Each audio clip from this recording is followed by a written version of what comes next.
biasanya kita memakai dana luar, di mana kita harus dengan perbankan, perizinan itu pasti diminta yang pertama. Kemungkinan yang sudah berizin itu yang terbiasa berurusan dengan pemerintah. Yang pertama dari segi kelembagaan ya, pelaku usaha itu harus ada struktur organisasi dulu. Yang pisahkan ya, kalaupun itu perusahaan keluarga, perusahaan pribadi, pisahkan antara ranah pribadi dengan ranah usaha ya kan, itu harus terpisah.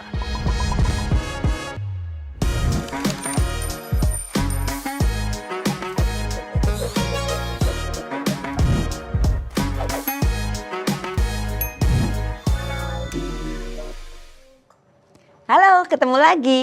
Kewates beli es. Cakep. Ini dia podcast Jogja Invest.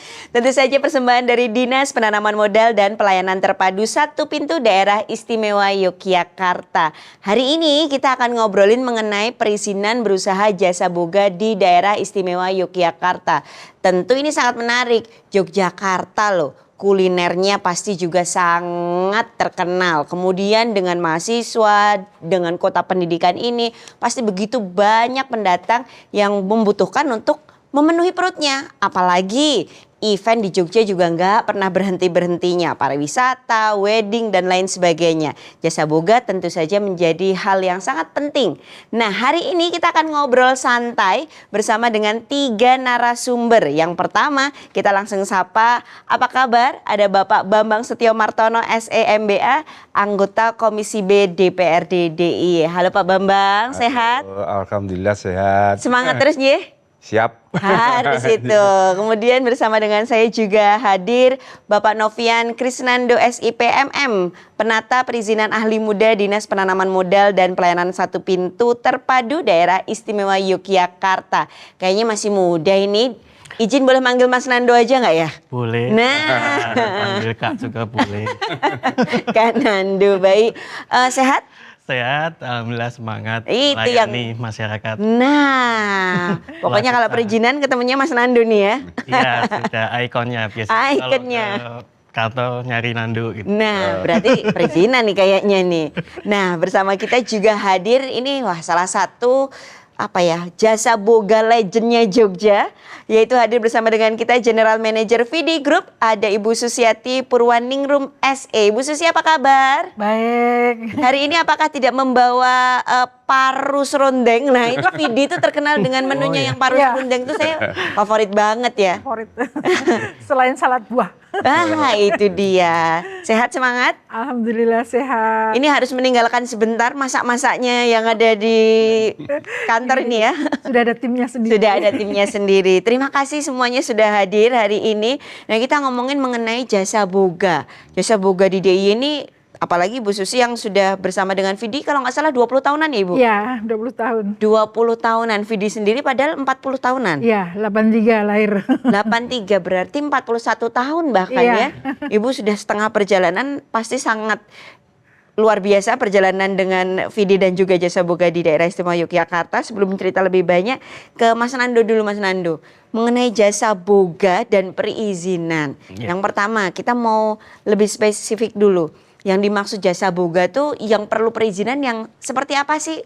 Apa misalnya nih kalau saya di rumah jualan cilok ya itu termasuk jasa boga dan perlu perizinan. Nah ya ini yang perlu kita bareng-bareng obrolkan. Monggo Mas. Ya kalau ini ya secara definisi jasa boga kalau kita istilah awamnya saja ya itu catering service kalau bahasanya. Catering. Jadi kalau orang awam memanggil biasanya catering. Cateringnya dari mana? Cateringnya siapa yang menyediakan. Jadi jasa boga itu suatu usaha penyediaan makanan yang siap dikonsumsi, tapi dia dari melalui proses pemasakan, pengemasan sampai dengan pengantaran sampai dengan siap untuk dikonsumsi, ya kan?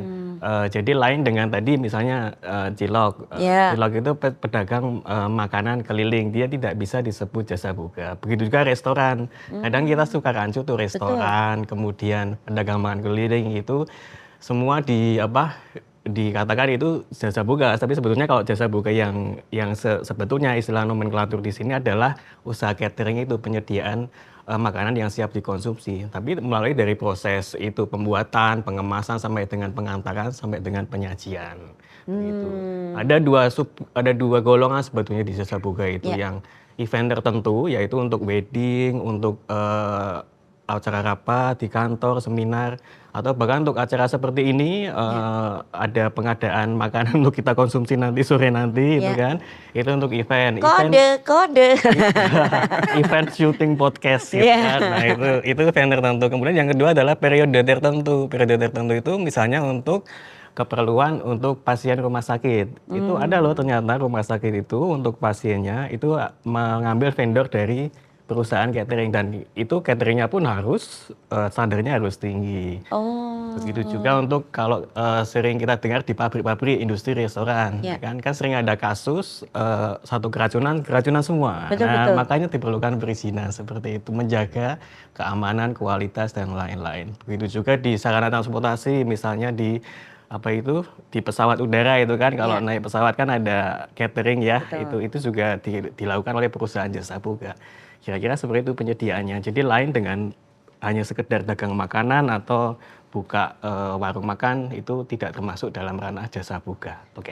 Jadi kita punya kesepakatan yang sama dalam berbincang hari ini bahwa jasa boga itu artinya catering itu tadi ya, mulai dari masak hingga pengemasan dan diantar sampai ke tujuan begitu ya. Nah kalau misalnya ini restoran tapi juga menerima layanan catering gimana? Nah berarti dia ada dua kegiatan usaha, berarti dia punya dua kegiatan bisnis, satu bisnis restoran, satu bisnis catering. Bisa jadi badan usaha itu atau perorangan itu dia punya dua izin nanti, izin restoran dan izin usaha catering ini. Yang KBL-nya nanti berbeda-beda, kalau restoran 56101 beda sendiri. Gitu. Memang kebanyakan di Jogja pelaku usaha seperti itu. Restoran ada yang menyediakan juga bisa sampai catering, dia bisa melayani wedding, bisa mengantar ada pesanan di acara ospek, misalnya seminar, wisuda juga ada. Memang itu jamak terjadi, tapi yang betul-betul berizin dua seperti itu memang masih jarang. Biasanya restoran aja yang dimiliki izinnya gitu. Tapi harusnya dua-duanya harus izinnya masing-masing ya? Harus secara normatif harus punya gitu ya. Ya. Sebelum nanti kita ngobrol lebih jauh lagi, emang pentingnya izin ini buat apa sih, keperluannya? Apakah sekedar semata-mata memudahkan si pemilik jasa boga atau juga memberi kenyamanan kepada konsumen dan penjaminan kepada konsumen biar yang dikonsumsi itu yang sehat misalnya gitu, jangan sampai ada yang basi. Kita ke Pak Bambang terlebih dahulu. Pak Bambang, kalau melihat maraknya usaha jasa boga yang artinya berarti ini catering ya di daerah istimewa Yogyakarta, karena memang begitu banyak ya Mas Nando ya catering di Jogja ini ya. Banyak. Nah ini gimana Pak? Artinya kan secara ekonomi juga baik ini ya Pak ya? Iya betul. Jadi jasa boga itu ternyata memang luas sekali Bu. Jadi seperti kalau saya di DPRD Bu ya, kan biasa rapat ya. Jadi untuk VD itu sering langganan Bu. Alhamdulillah Mbak. Nanti nambah. Ini. Besok ada telepon. Jadi itu minta bonus acara. Itu biasanya disiapkan oleh atau dikomunikasikan oleh Sekwan Bu. Jadi ke masing-masing perusahaan boga. Jadi macam-macam. Jadi kalau pengalaman saya itu setiap ada rapat-rapat balik rapat komisi, kemudian rapat paripurna itu mesti ada makanan Bu. Makanan atau snack. Ya, itu biasanya memang disediakan oleh jasa boga itu.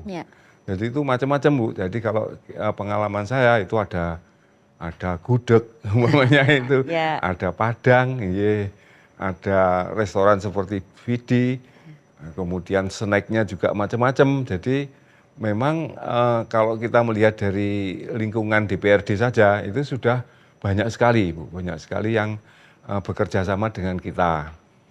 Kemudian kalau kita di luaran itu kalau kita menghadiri acara-acara pernikahan itu juga banyak Bu. Jadi macam-macam yang ditawarkan, atau kalau kita masuk biasanya ini restoran atau jasa boga dari mana, itu biasanya ada kartu namanya. Jadi kalau umpamanya kita mau ada acara lagi itu bisa dipesankan gitu.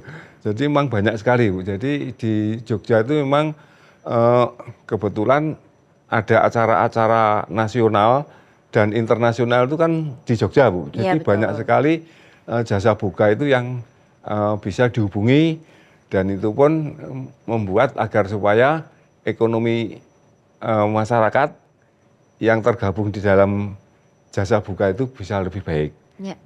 Dan itu akan menambah PAD ya Pak Nando. Ya. Jadi dengan adanya kegiatan-kegiatan itu jasa buka itu semakin berkembang. Ya. Nah, kemudian tidak tertutup dari kegiatan-kegiatan itu. Kemudian ada yang seperti seminar, kemudian ada kalau di pariwisata itu kan banyak sekali, umumnya event-event tertentu. Nah, itu kan mesti menggunakan makan atau snack. Yeah. Nah, itu pasti disediakan oleh jasa buka. Nah, kemudian yang paling penting tadi disampaikan Pak Nando harus ada izin, Bu. Yeah. Nah, izin itu prosesnya bagaimana? Itu nanti saya minta Mas Nando bisa menjelaskan. Yeah. Agar supaya nanti kalau umpamanya saya pensiun, saya mau buka catering atau jasa buka, ya jadi tahu prosesnya kayak apa. Gitu. Saya bagian tes food ya Pak, daftar dari sekarang. Jadi ikut-ikut dari Bu Susi di VD-nya. Nambah saingan. Enggak, nanti pakai asosiasi aja. Jadi saling mengisi gitu. Iya. Ya. Jadi saya kira gitu. Jadi jasa buka itu memang sangat penting sekali. Apalagi di Jogja kan jelas kita itu kota pariwisata, kota pendidikan, banyak event-event yang ada di Jogja sehingga jasa buka itu memang sangat diperlukan. Gitu. Nah ini sebelum ke Bu Susi terlebih dahulu, saya ke Mas Nando lagi. Perizinan. Sebelum kita ngomongin tentang gimana sih cara pengurusannya, siapa saja yang harus mengurus, pentingnya perizinan ini tadi loh Mas. Ini manfaatnya apakah untuk pelakunya atau untuk konsumennya atau bagaimana Mas? Iya, yang namanya izin ya, yang izin yang dikeluarkan itu oleh pemerintah ya, oleh yang pihak pemilik otoritas itu memberikan keuntungan pada dua-duanya. Pemerintah memang nggak boleh menguntungkan salah satu pihak. Ya, yang pertama itu perlindungan kan karena berusaha berbasis risiko, melindungi agar terjamin kesehatan, keamanan, keselamatan dan lingkungan yang bersih, tidak mengakibatkan dampak lingkungan yang membahayakan atau mengotori. Itu melindungi baik pelaku usaha dan konsumennya. Otomatis dari situ nanti kan terjaga kepercayaan antara dunia usaha dengan konsumen. Jadi manfaatnya itu otomatis itu didapat dari kedua pihak, dari konsumen, dari pelaku usaha. Dari pelaku usaha ketika dia memiliki perizinan usaha, nanti banyak kesempatan yang bisa didapatkan. Kalau kita lihat untuk pengucuran kredit usaha rakyat yang kita misalnya berkaca seperti itu, biasanya kan di bank-bank mempersiapkan NIB sama sertifikat standar yang terverifikasi untuk perizinan jasa bukanya itu, demi agar dapat mengakses kredit usaha mikro, kredit usaha rakyat seperti itu. Dan juga untuk instansi-instansi pemerintah untuk bisa pengadaan barang dan jasa, terutama untuk tadi event-event seperti yang disampaikan tadi, itu juga pemerintah juga mempersyaratkan legalitas, berarti harus berizin itu usaha cateringnya. Ketika berizin dipandang itu sudah memenuhi standar-standar yang sudah diverifikasi memenuhi, pelaku usaha itu mematuhinya, ya kan? Artinya itu bisa dijamin keselamatannya, gitu kan? Keselamatannya. Kalau makanan itu dikonsumsi aman, tidak terkontaminasi bahan berbahaya, bakteri atau racun yang bisa menyebabkan sakit perut misalnya. Kalau sakit perut kan sakit perut massal kan, satu ya kan. Nah, hal seperti itu yang yang merupakan fungsi dari perizinan. Jadi fungsi perizinan itu memang melindungi sebetulnya. Tapi kalau keuntungannya sebetulnya hanya sekedar tambahan sebetulnya. Keuntungan yang paling penting itu perlindungan kan, sesuai dengan pembukaan Undang-Undang 45 kan, melindungi segenap tumpah darah itu tugas pemerintah. Luar biasa. Kalau kita tarik ke atas seperti itu. Ya. Jadi sebenarnya ini melindungi dua pihak ya, pelaku usahanya sendiri dan konsumen juga dilindungi karena memang makanan itu salah satu yang langsung diserap oleh tubuh ya, maksudnya langsung kita itu akan merasakan efeknya. Iya. Kalau misalnya sehat ya kita akan semakin sehat. Kalau tadi misalnya ada satu dua bahan aja yang ternyata nggak fresh atau mungkin Iya, dagingnya terlalu lama disimpan, freezernya sekali-kali mati itu kan. Soalnya ini catering ini kan makanannya fresh Mbak, Aku. Fresh. Jadi lain dengan makanan olahan kan, makanan olahan kan bisa disimpan dulu. Contohnya kalau catering kan fresh dimasak disajikan di wedding kan. Walaupun dikemas kan dikirimnya nggak dalam waktu yang lama, diantar ke gedung mana gitu kan. Wah, ini Dan itulah yang potensinya membahayakan itu yang perlu diperhatikan. Loh, saya cuma masak sekeluarga aja lupa ngenget aja udah basi ya, apalagi untuk segitu banyak santen itu. Tamu sampai 3.000 dan lain sebagainya. Kita langsung ke Bu Susi nih, manajernya, general manajernya Vidi. Nah, sebelum kita ngobrolin mengenai pengalamannya Vidi sendiri ya Bu ya. Kalau boleh cerita tadi 41 tahun berdiri. Iya, berdiri 41 tahun. Secara badan usaha mulai berkembang, kita membuat badan usaha itu 2004 dengan ada CV Cipta Boga Vidi. Di situ perizinan semakin dikumpliti karena memang perizinan itu sangat diperlukan bagi kita Mbak, terkait dengan user yang menggunakan itu pasti pertama itu yang diperlukan ada perizinan legalitas dan terkait dengan standarnya. Standar itu sertifikat yang dimiliki otomatis dari perizinan tersebut untuk membuat sertifikat tersebut. Terus dari perizinan itu pun kita kepentingan dengan perbankan seperti yang disampaikan Mas Nando itu memang pas. Dari setiap kita karena kalau pekerjaan kita banyak Mbak, otomatis kita kan menyerap modal kerja yang cukup lumayan. Nah itu biasanya kita memakai dana luar di mana kita harus dengan perbankan perizinan itu pasti diminta yang pertama dari mereka. Karena mereka juga bagi perbankan sendiri safe kalau udah ini catering ini berizin ya kan. Jadi tidak kalau ban masih berlaku Mas, karena kadang kalau udah ditutup kan juga segera untuk perpanjang. Iya, bank kan butuh aman ya. Iya, karena bank aman. Gak mau ngasih duit kalau cateringnya nggak. Pasti itu. Nggak. Telat sehari aja sudah harus tidak akan cair Mbak. Jarak perizinan tidak jadi mulai sampai tidak berlaku tuh berapa lama Mas Nando? Kalau untuk sertifikat standar usaha itu 1 tahun ya Bu ya. Sama LSU 1 tahun. Tapi kalau untuk izin operasionalnya Pak itu berlaku selamanya. Oh gitu. Ya. Jadi tadi sempat Bu Susi menyampaikan kalau mulai terlambat gitu ya Bu ya, itu harus segera gitu ya Bu ya? Iya, segera diperpanjang perizinan tersebut. Karena perizinan itu ya sudah melekat sih, kalau bagi pengusaha sekarang itu perizinan itu suatu invest juga. Iya, dengan perizinan itu kita bisa bergerak mencari pekerjaan. Karena semua user itu pertama seperti sekarang ini langsung cerita nggak Pak? Seperti sekarang saat ini instansi pemerintah itu memakai MBIS. MBIS itu instalasi MBIS itu sistem. Jadi ketika kita mau masuk ke MBIS ataupun kalau di UGM itu pakai Sipintar, sistem Sipintar. Kalau di instansi yang lain pemerintahan selain MBIS ada e-katalog. Itu pertama yang kita masukkan adalah perizinan dulu Mbak. Kita masukkan perizinan dulu, baru kita berjualan di market tersebut. Oh, kayak platformnya gitu ya Bu? Platformnya kita berjualan di situ. Mereka mengorder pun melalui sistem itu. Digital ya berarti Digital ya. Oh, luar biasa. Jadi udah nggak perlu gotong-gotong makanan. Dokumen itu sekarang sudah nggak diperlukan. Pertama langsung sudah masuk semua ke sikap.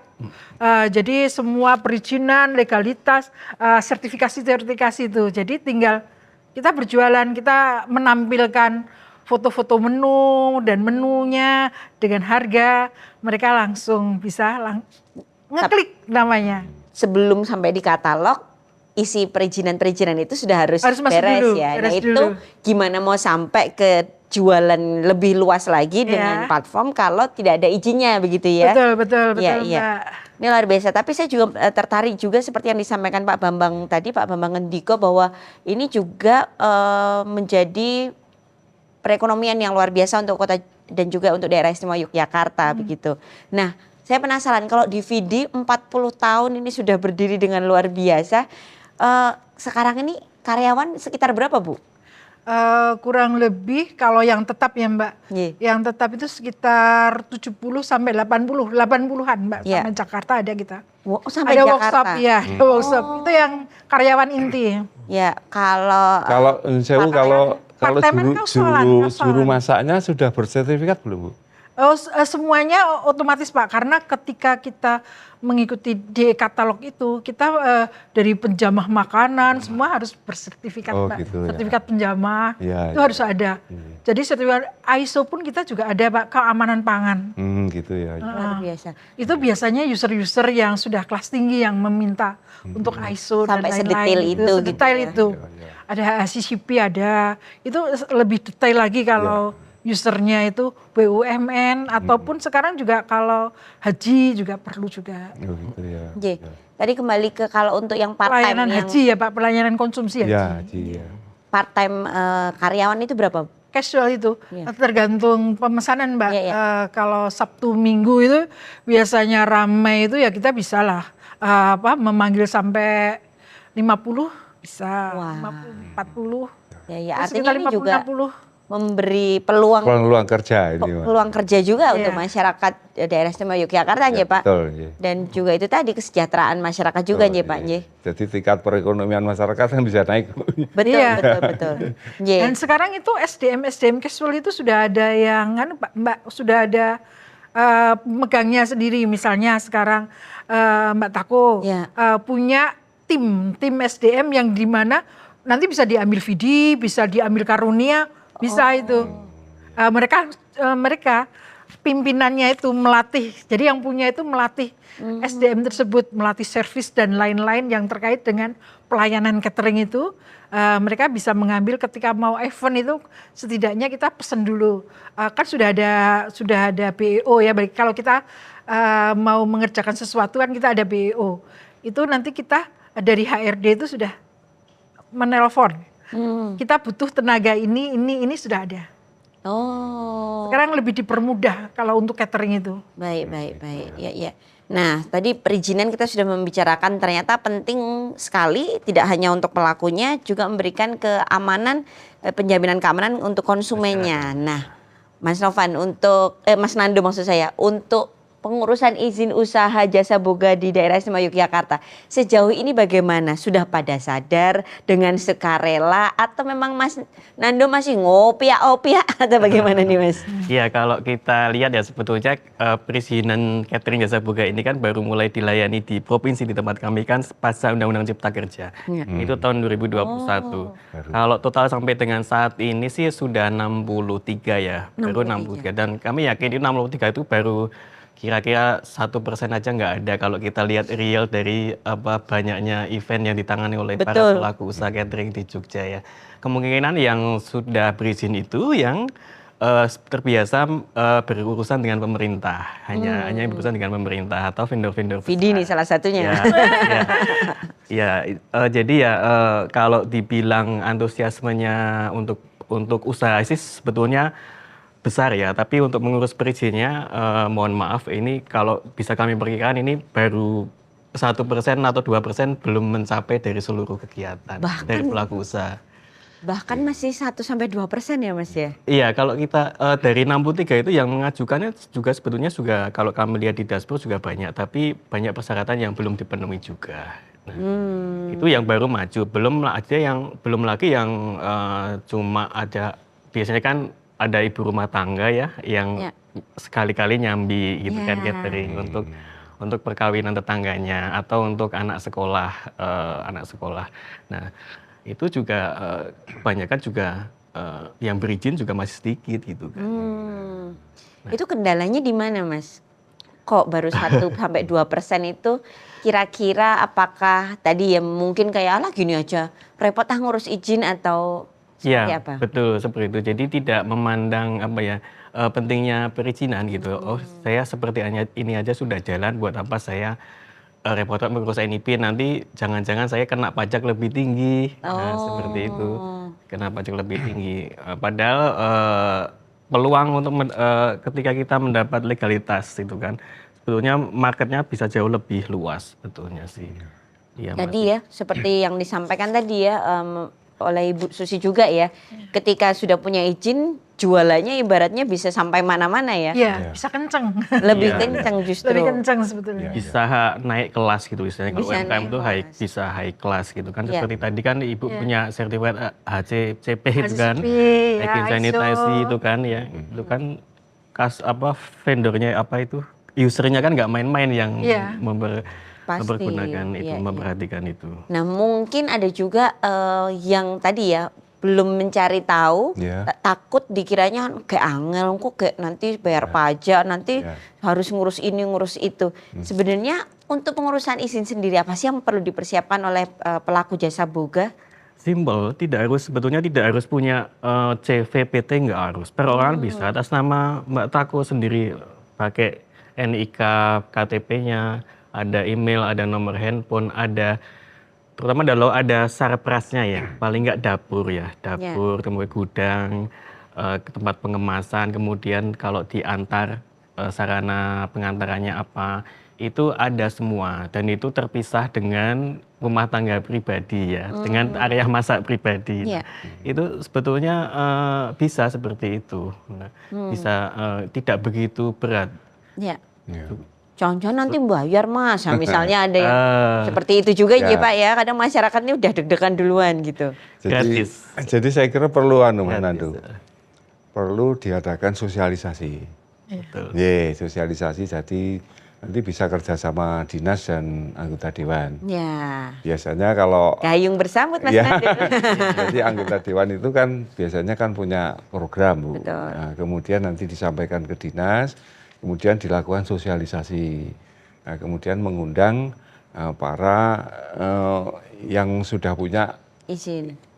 usaha dulu, Bu. Usaha, Usaha dulu, kemudian nanti untuk mengurus izin itu bagaimana. Ya. Nah, kemudian manfaat izin itu apa? Ya. Ya, itu perlu Mas Nando, perlu dilakukan Edukasi. sosialisasi. Betul. Iya, sosialisasi. Jadi nanti di event mana kemudian mengundang para yang sudah melakukan masakan-masakan dengan boga itu, kemudian apa tuh sebetulnya manfaat izin itu. Ya. Nah, kalau sudah dilakukan sosialisasi bagaimana mengurus izin, manfaat izin dan sebagainya kan, jadi mereka sadar, oh ternyata kalau manfaat izin itu ini kan Ya. begitu. Kemudian ada tadi disampaikan Bu Susi ada sertifikasi mengenai ini itu kan jadi pengetahuan itu kan menjadi komplit, Bu. Betul. Sehingga nanti pengusaha itu bisa sadar itu, Ya. ya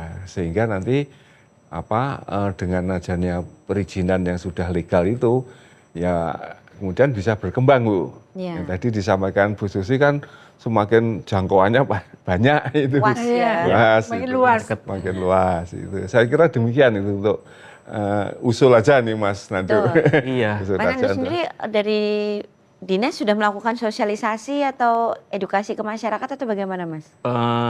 Beberapa kali kita melakukan sosialisasi, tapi kalau untuk yang menyasar pengusaha jasa boga memang belum banyak ya kita lakukan, karena di PMPTSP kan perizinan yang dilayani banyak sekali, Betul. tidak hanya jasa boga ada. Ya. Memang kita pernah menyelenggarakan sosialisasi seperti itu. Dan memang kembali ke ini sih, sebetulnya di masyarakat kan ngapain punya izin belum butuh sebetulnya. Kesadaran ya. Kuncinya seperti itu, kalau masyarakat itu izin tuh kalau belum butuh, belum ngurus. Belum ngurus. Ya. Nanti begitu sudah mau dapat klien yang lebih besar, ternyata harus menyertakan izin Baru baru ngurus, minta cepet-cepet lagi Nah, biasanya. mencari ketemu Iya. Mas Nando, Mas nek bisa Cepet. sedino Mas, sesuk Mas gitu. Iya. Masih pakai tak bayar apa-apa, Mas orang gratis ya nggak mau. Malah saya kena KPK. Nah, padahal nggak Dikasih seperti kertusan. itu. Iya. Iya, iya. Betul, Mbak. Ya ini yang memang bareng-bareng ternyata kita perlu bersama ya Pak ya, Betul. kolaborasi kita semua, bahwa tidak mungkin juga Mas Nando dengan ibaratnya dua tangan yang terbatas ngawe-awe begitu banyak jasa boga yang ada di daerah istimewa Yogyakarta gitu ya. Iya. Nah untuk standar itu sendiri tadi ya Mas, sekali lagi biar nggak ada salah paham, sekaligus ini juga sosialisasi dan edukasi kepada masyarakat yang sedang menyaksikan podcast ini yang perlu dipersiapkan. Iya. Apa saja untuk mengurus izin ini? Yang pertama dari segi kelembagaan ya, pelaku usaha itu harus ada struktur organisasi dulu. Yang Struktur pisahkan ya, organisasi. kalaupun itu perusahaan keluarga, perusahaan pribadi, pisahkan antara ranah pribadi dengan ranah usaha ya kan, itu harus terpisah. Begitu juga terpisah dari segi sarprasnya, dapur, alat-alat, ember, macam-macam pengemasan, meja dan lain-lain itu pisahkan dengan area pribadi. Sebentar, ini juga perlu diberikan penjelasan ya. Kadang-kadang, repot, dapur harus dipisahkan. Padahal itu juga sebenarnya perlindungan terhadap jasa boga itu sendiri ya. Iya. Agar kalau terjadi apa-apa dicek semuanya higienis kok, semua baik. Jadi bisa jadi bukan dari makanan ini, mungkin anak misalnya ya ini ada yang sakit, mungkin kondisinya memang sedang sakit dan lain sebagainya begitu ya Mas ya. Iya, barangkali memang di dapurnya pribadi memang dia masak selama ini dipikirnya sudah higien, sudah bersih. Tapi dengan dikonsumsi banyak orang kan beragam kondisi masyarakat, Betul. konsumen. Tidak bisa dijadikan standar hygiene-nya pribadinya dia digunakan untuk publik nanti yang mengakses kansemer dia. Jadi memang harus terpisah ya Pak Nyi? Iya. Jadi yang pribadi sendiri, yang untuk jasa boganya sendiri, sehingga kan nanti kalau umpamanya dari perizinan ngecek dari dinas kesehatan dan sebagainya kan, ini sudah memenuhi standar kan begitu. Betul. Iya, itu sekali lagi bahwa ketika ada penjelasannya gitu, mungkin saat ini yang sedang menyaksikan podcast jadi paham, maksudnya dipisah tuh bukan karena tuh dapur harus 2 gitu. Ternyata ada makna yang lebih besar gitu ya. Iya. Lagi-lagi untuk kembali ke fungsi perizinan tadi, perlindungan. Ya, perlindungan itu tadi. Kesehatan ya kan. Kemudian yang berikutnya? Iya, kemudian untuk selanjutnya kan tentang ini pelayanannya ya. Jadi pelayanan itu meliputi manufacturing itu, bagaimana proses produksi itu berjalan dari input bahan baku, bongkar muat, kemudian penyimpanan dengan suhu tertentu itu juga ada standarnya. Kemudian dari pengemasan juga, kemudian sampai pengantaran jika itu sifatnya untuk event tertentu ya dikirim ke event tertentu dengan armadanya itu juga harus memenuhi standar, dan itu harus dibingkai dalam sebuah SOP, yaitu SOP untuk internalnya sendiri dan juga SOP bagi untuk pelayanan masyarakat untuk servis ke pelanggannya. Baik itu servis disajikan, kalau wedding kan dia langsung ditata ya atau ditata di venue ya. Kalau yang untuk rapat seminar kan biasanya sudah dalam kemasan box. Nah kemudian adalah itu SOP, kemudian pengawasan berkelanjutannya, bagaimana memastikan SOP itu dijalankan dan menjaga kualitasnya secara berkelanjutan. Yang perlu di-highlight seperti itu, pelayanannya itu SOP-nya itu. Ya, dan lagi-lagi sebenarnya itu tadi perlindungan juga ketika pelayanannya itu juga terus bisa standarnya selalu baik gitu ya, nggak cuma pas cari izin pelayanannya bagus, nanti izin keluar terus nggak ada dipantau begitu, pelayanan turun dan lain sebagainya, itu kan menjadi bumerang untuk jasa boga itu sendiri ya. Iya. Jadi itu kalau sudah menggunakan SOP saya kira tidak akan terjadi ya. Betul. Saya juga begitu bahwa SOP ini manfaatnya juga untuk jasa boga yang dikelola sendiri begitu ya. Ya, lagi-lagi perlindungan itu tadi. Iya, dan hal itulah, aspek-aspek itulah yang kami nilai dalam setiap verifikasi perizinan, Bu. SOP itu terutama, dan yang paling penting adalah itu sarprasnya itu. Ya, sarana prasarananya. Ya, Bu Susi, ini ternyata kalau mendengar penjelasan dari Mas Nando, jasa boga itu luar biasa perjalanannya ya. Dari bahan baku sampai pengiriman dan bagaimana memastikan itu diterima dengan baik dan membawa kesehatan untuk konsumennya. Itu perjalanannya panjang ternyata ya. Nah, kalau dikonsumsi dengan aman. Nah, itu. Kalau iklim dari jasa boga di daerah istimewa Yogyakarta sendiri saat ini seperti apa, Bu? Karena tadi ya jumlahnya begitu banyak, persaingannya juga pasti luar biasa. Iklimnya itu sekarang begini Mbak, dengan ada ketetapan dari pemerintah itu sekarang dari instansi pemerintah itu sekarang mereka menggunakan sistem untuk mempermudah mereka SPJ, Mas, surat pertanggungjawaban itu mereka menggunakan MBIS. Pemerintah di sini kita biasa langganan Bapelkes, UGM, sama Kepatian ya Mbak, itu tuh sama Dispenda Sleman, Pemda itu menggunakan aplikasi sistem MBIS. Jadi mereka belanja lewat MBIS tersebut. Jadi sebelum MBIS itu kita jualan di MBIS, kita sesuai yang tadi saya sampaikan, memasukkan perizinan standar. Semua di situ ada. Di situ juga ada struktur organisasi dan lainnya, SOP juga dimasukkan semua. Jadi kita mereka udah percaya lah sistem ini udah jalan. Jadi video udah jalan. Terus kita tinggal memasukkan menu-menu. Sekarang itu iklimnya itu seperti itu. Mereka tinggal ngeklik, pesan, kita melayani, ya tetap ada telepon dan WA itu pasti untuk koordinasi. Ya. Tetapi sekarang sampai saat ini itu MBIS, Pintar, e-katalog itu sudah DVD itu setidaknya konsumen itu 50-50 lah sama yang telepon biasa. Yang masih dengan cara yang konvensional biasa, gitu ya. Telepon, Mbak Tako pesen, Mbak Susi aku besok pesen 50 porsi. Itu sekarang lebih banyak yang langsung sistem.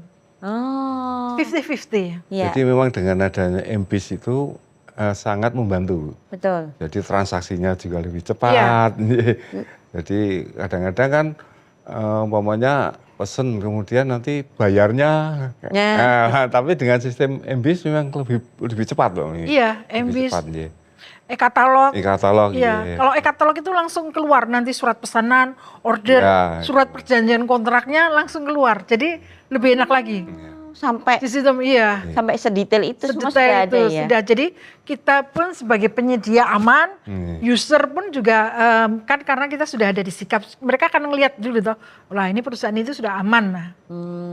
Walaupun sebelumnya memang sudah lengganan, cuma mereka akan lebih aman lagi karena kita sudah mempunyai dokumen-dokumen pendukungnya. Nah ini lagi-lagi nih cerita langsung dari sama pelaku jasa boga, betapa kalau mengurus perizinan tadi ya Pak manfaat yang didapatkan jauh lebih banyak, lebih luas juga pasarnya, dan ini juga mau nggak mau karena digitalisasi ini sudah pasti akan kita hadapi, keniscayaan yang akan terus kita hadapi ke depannya gitu. Mungkin juga di wedding bahkan gitu mungkin ya Bu Susi ya. Kalau di wedding artinya maksudnya lewat digital. Ya, digital itu menjadi kita juga kalau di wedding sekarang kita kan mainnya, kita pun ada tim digital marketing Mbak. Jadi dengan tim digital marketing itu kita setiap kegiatan-kegiatan yang ada di VD, wedding atau catering atau acara event apapun, kita dokumentasikan, kita langsung nanti bikin konten di IG, di Facebook dan Twitter dan semuanya lah yang media sosial. Itu kita dapat konsumen, kadang-kadang saya lihat di IG ini ya, foto ini.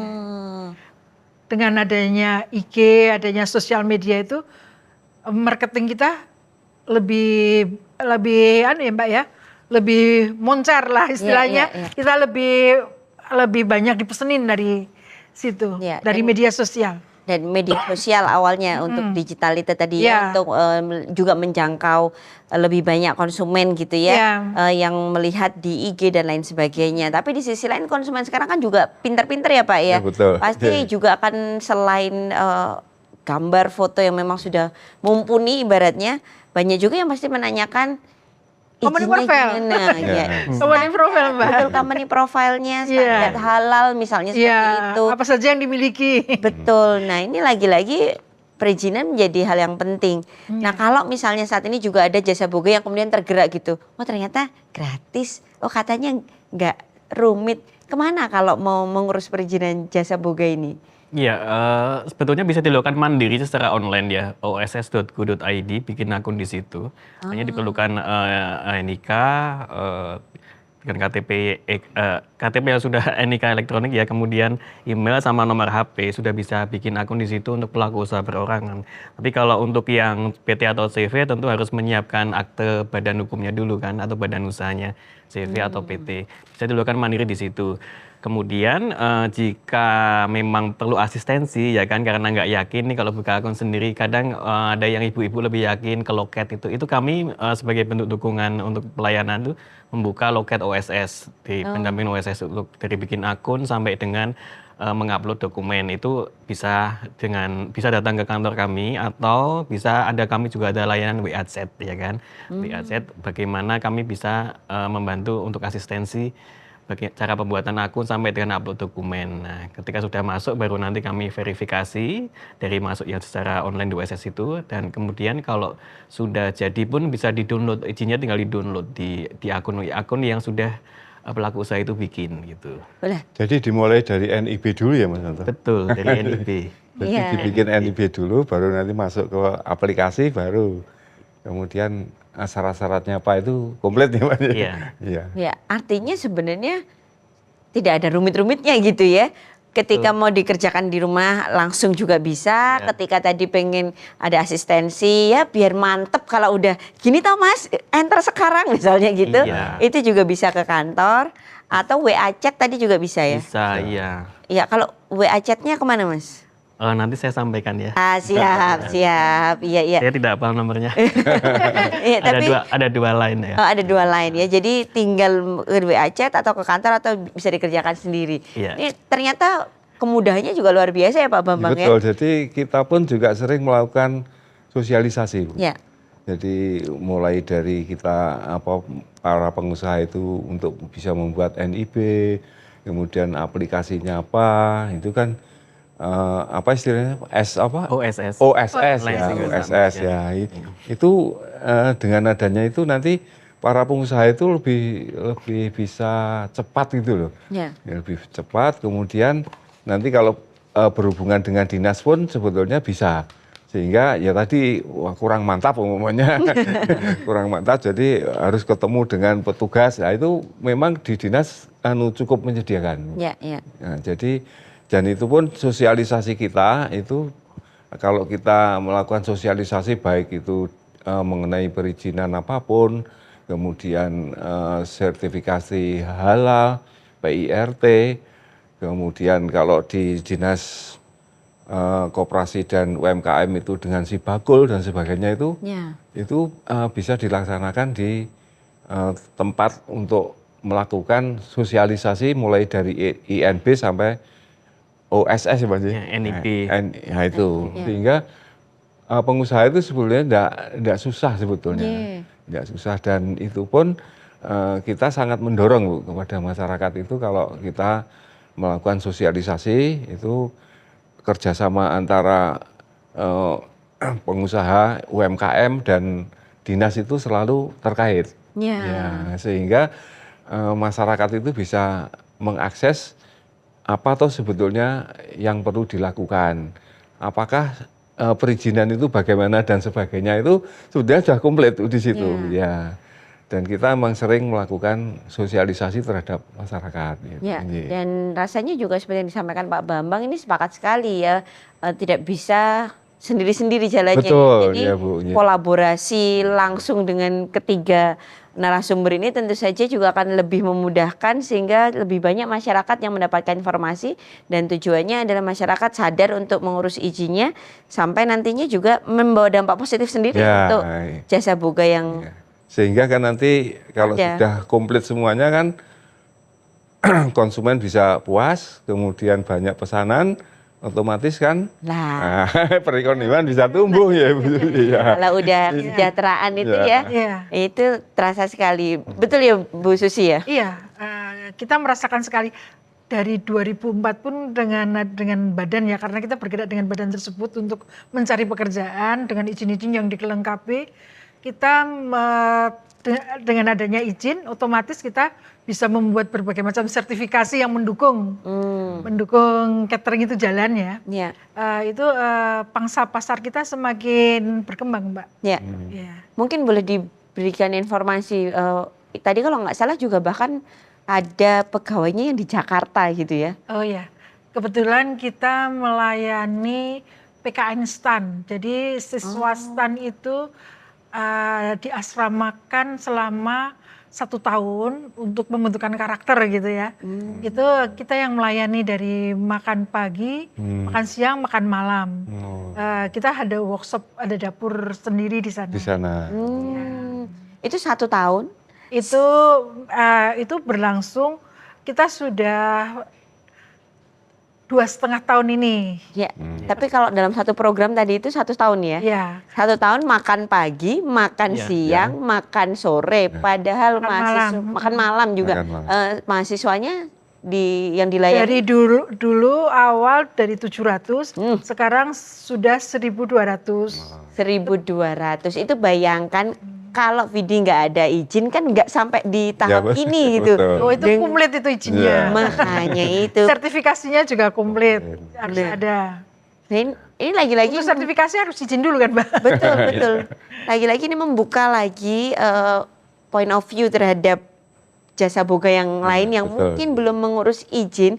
Seperti ini loh, kalau sudah izinnya lengkap, kemudian sertifikasi itu juga tentu sudah harus ada izinnya. Betapa pasar yang begitu besar ya Pak ya, sampai Jakarta lah ini nggak usah ngapa-ngapain udah pagi, siang, sore 1.200 Sekali makan.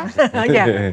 Dan itu dalam jangka waktu minimal setahun, sampai saat ini sudah berjalan 2,5 tahun dan tahun-tahun berikutnya. Insya Allah. Amin. Tapi berangkatnya kan dari izin dulu ya. Nah ini pentingnya kenapa tadi lagi-lagi izin ini membuka peluang yang begitu besar. Betul ya Mas Nando ya? Iya, dengan terbunya pasar itu otomatis kan membawa pertumbuhan ekonomi yang lebih besar ya kan. Bayangkan tidak hanya menyerap tenaga kerja, tapi kalau bisa itu bahan bakunya suppliernya dipenuhi dari DIY, berasnya dari petani DIY, ayamnya dari peternak DIY. Ya minimal pedagang dari DIY ya. Kalau merica kan nggak ada merica dari ditanam di sini. Merica dari pedagang pasar di DIY. Berapa keuntungan ekonomi yang berputar dari pedagang bumbon ya kan, petani. Dan itu kalau pangsa pasarnya seluruh Indonesia kan produk DIY jadi makin laku kan. Sayurannya dari DIY, ayam dari DIY, bumbon. Kita bahan baku juga dari Jogja. Iya, dari Jogja dimakan orang Jakarta. Kita hanya beras saja yang dari Jakarta karena memenuhi truk tau kan. Memenuhi truk. Jadi ada ayam, ada sayur yang tahan lama juga kita kirim dari Jogja. Kita per minggu sekali setiap Sabtu itu pengiriman ke Jakarta. Wah luar biasa. Pak Bambang melihat hal ini seperti apa Bambang? Wah luar biasa Bu. Jadi dengan adanya bahan bakunya juga dari kita, kemudian diolah oleh kita, kemudian dipasarkan oleh kita di DIY, nah, insya Allah nanti perkembangan ekonomi di DIY semakin meningkat. Itu kan harapan kita Bu. Karena kalau di Komisi B itu memang Komisi Perekonomian ya Bu ya. Ya, jadi dengan adanya Dinas Pertanian dan Ketahanan Pangan, jadi itu bisa didorong untuk bagaimanakah mengenai penyediaan bahan baku kita seperti beras sampai dengan buah, kemudian kalau ada ayam diusahakan di sini, kemudian ikan itu kan juga kalau yang ikan tawar kan bisa lele, bisa tawes, bisa dan sebagainya itu kalau diproduksi di Jogja sendiri, kemudian diolah oleh para pengusaha boga itu kan luar biasa, Bu.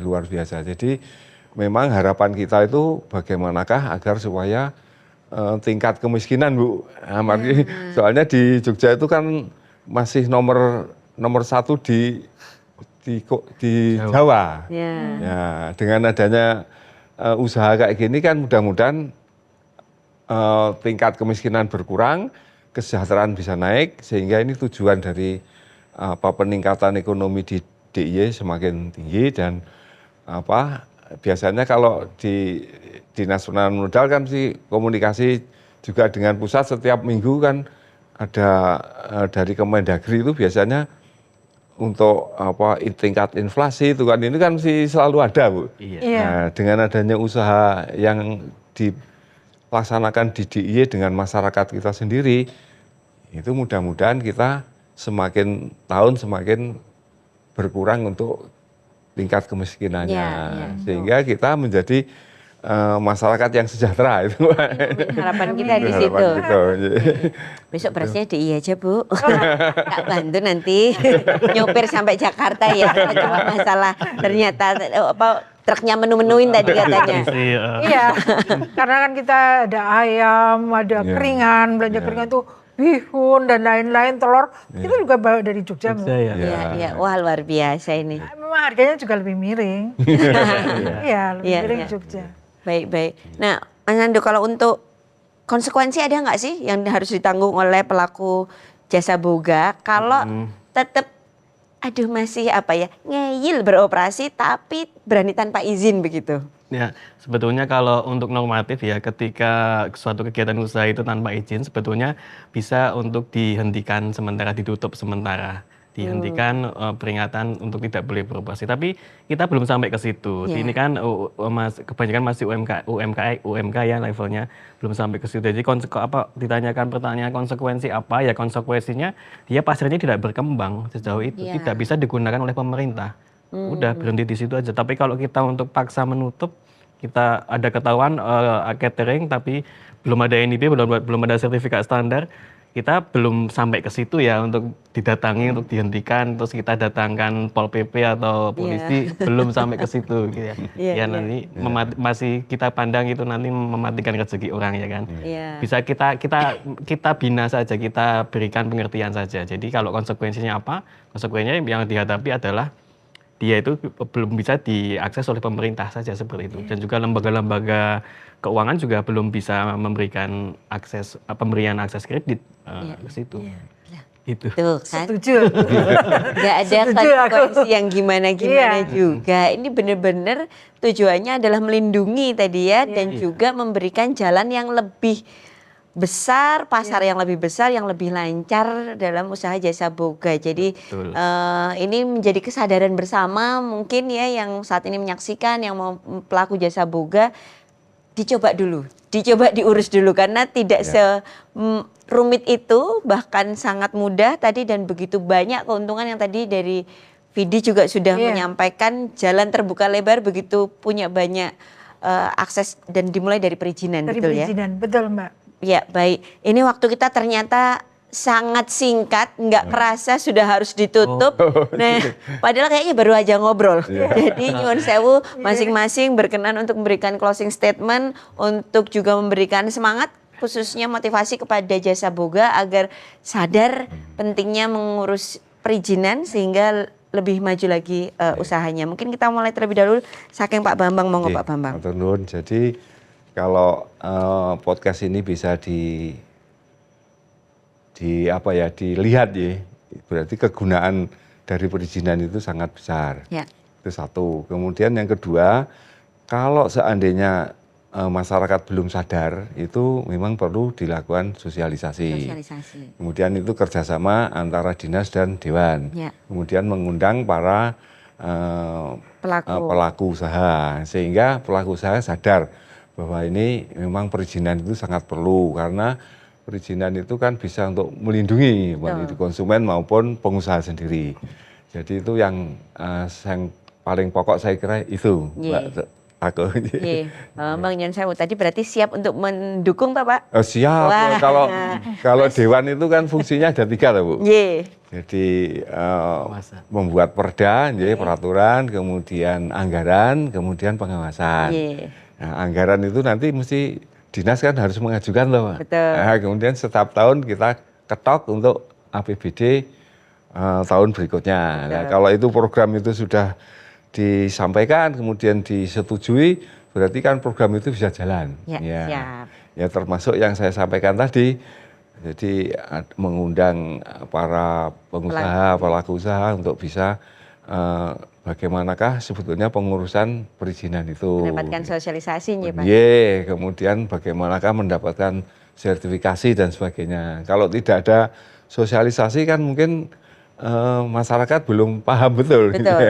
Jangan lupa mengundang Bu Susi juga untuk testimoni. Biasanya begitu. Jadi kalau ada sosialisasi mesti ada narasumber yang betul-betul sudah melaksanakan itu. MC-nya jangan lupa saya. Tetap ujungnya ke situ. Bu Susi, nyun sewu. Mungkin untuk sesama pelaku jasa boga ingin menyampaikan apa, silakan Ibu. Ya, memang sebaiknya untuk pelaku-pelaku usaha yang baru ataupun yang sudah ada tapi belum berizin untuk segera untuk mengajukan perizinan tersebut supaya karena izin usaha itu sama saja investasi. Kendaraan beli mobil. Dengan ada mobil bisa kendaraan bisa jalan. Jalannya semakin panjang. Kalau mobilnya bagus, jalannya sampai Jakarta tanpa mogok. Mantap nih, analoginya luar biasa. Terima kasih Bu Susi, sukses juga untuk Vidi. Amin. Kita tunggu paru serundengnya ya Pak. Ya. Terima kasih Bu Susi dan akhirnya Mas Nando monggo silakan untuk closing statementnya. Ya, dari segi perizinan ya kepada masyarakat atau pelaku usaha jangan takut untuk mengurus perizinan ya kan, kita untuk melindungi dan menambah akses pasar nantinya. Nanti kalau untuk mengurus perizinan silakan kalau mau datang langsung ke kantor kami Jalan Janti nomor 8 atau bisa akses kanal informasi kami, kanal saluran kami di www.jogjainvest.go.id. Silakan dibuka di situ, ada berbagai macam saluran chat, nanti bisa dilakukan di situ. Dan yang terakhir untuk pelaku usaha yang sudah existing, banyak gunakan produk lokal DIY ya, DIY, supaya menambah kesejahteraan masyarakat DIY. Luar biasa. Itu closing statement yang sangat powerful. Terima kasih sekali lagi ketiga narasumber sudah berkenan rawuh dan memberikan begitu banyak insight dan juga value untuk yang menyaksikan podcast hari ini. Dan akhirnya terima kasih sudah bersama-sama dengan Jogja Invest. Dan terima kasih juga untuk Dinas Penanaman Modal dan Pelayanan Satu Pintu Terpadu Daerah Istimewa Yogyakarta, Pusat Desain Industri Nasional Yogyakarta sebagai tempat yang begitu nyaman. Sofa kok enak banget, ini pasti dari Lovis ya. Akhirnya saya Tako Mintarja pamit, sampai ketemu lagi di podcast Jogja Invest berikutnya.